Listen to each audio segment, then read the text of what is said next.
সমন্বয় সমিতি 44তম প্রতিষ্ঠা দিবস জিন্দাবাদ, ইনকলাব জিন্দাবাদ। ত্রিপুরা তফসিলি জাতি সমন্বয় সমিতির 44তম প্রতিষ্ঠা দিবস দীক্ষা ডাক, ইনকলাব জিন্দাবাদ। দলিতদের অধিকারের স্বার্থে তফসিলি সমন্বয় সমিতির লড়াই সংগ্রাম চলছে, চলবে। ইনকলাব জিন্দাবাদ,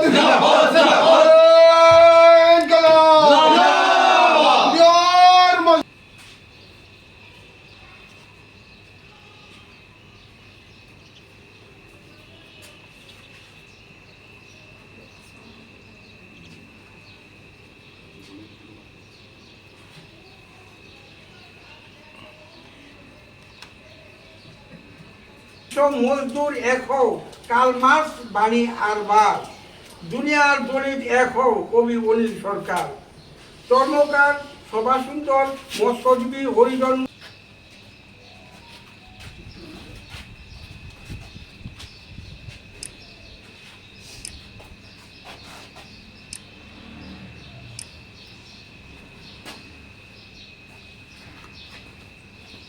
ত্রিপুরা সভাসুন্দর উন্নয়ন সমিতি রাজ্য কমিটির সম্পাদক কমরেড প্রিয়তোষ দাস, ত্রিপুরা হরিজন উন্নয়ন সমিতি রাজ্য কমিটির সম্পাদক কমরেড পার্থ ভাস্কর,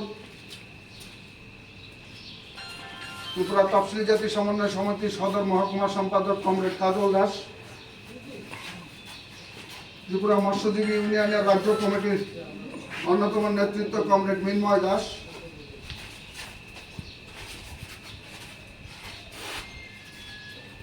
ত্রিপুরা জন্মশিল্পী রাজ্য সম্পাদক বিপদবন্ধু ঋষি দাস,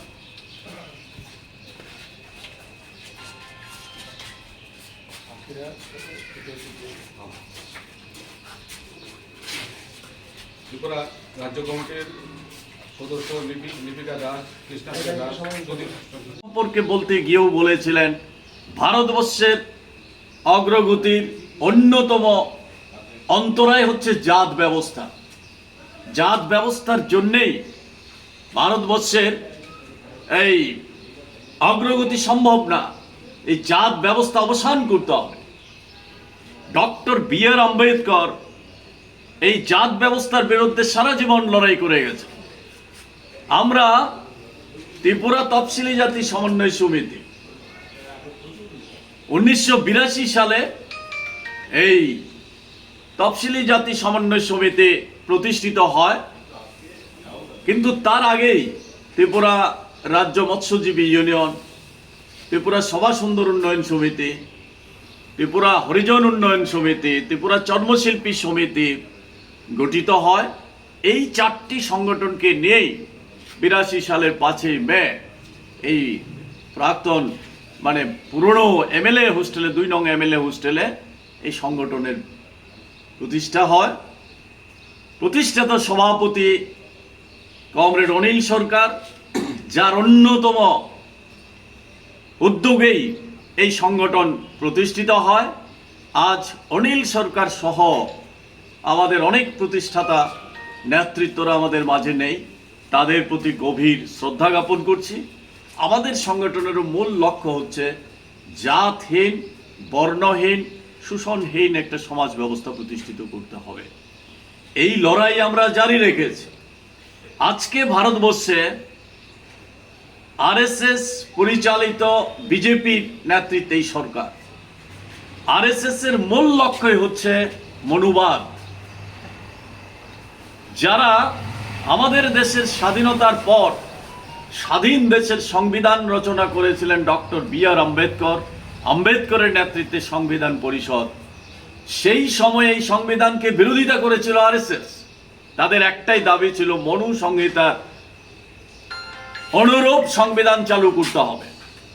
সেই দিন তারা সেই বিরোধিতা টিকেনি। আজকে এই সংবিধানকে পাল্টে দেওয়ার জন্য, এই সংবিধানের উপর একের পর আঘাত নেমে আসছে, এই সংবিধানের উপর পা রেখে দেশ শাসন করছে স্বৈরতান্ত্রিক ব্যবস্থার দিকে, ফেসিবাদী ব্যবস্থার দিকে যাচ্ছে। বর্ণবাদকে আরো বেশি মাথাচাড়া দিয়ে উঠছে, বিশেষ করে নিম্ন বর্ণের লোক, যারা দলিত, শূদ্র, মহিলা, নারী, তাদের উপর চরম আঘাত নেমে আসছে। এই মনোবাদী ব্যবস্থায়, তেমনি হিন্দুত্ববাদের নাম করে অহিন্দু, বিশেষ করে সংখ্যালঘু মুসলিম, খ্রিস্টান, তাদের বিরুদ্ধে বিভাজন সৃষ্টি করার রাজনীতি চলছে। এই সমস্ত